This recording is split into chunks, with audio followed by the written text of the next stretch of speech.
Magpapa-ultrasound nga si Mrs. ngayon. At dito napadaan kami sa Santo Rosario Fiesta. At nandito na nga kami sa May Santa Maria.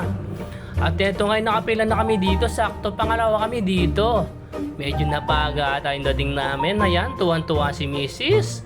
At sa mga oras nga na to, alas 9 na. Hindi pa kami tinatawag. Medyo inaantok-antok na nga ako dito. At ayun nga, tapos na. Tinawag na nga pala siya dyan. Ayun nga pala yung resulta. Natutuwa nga ako dito dahil nga normal ang panganak ni Mrs. Tuwid na daw yung anak namin.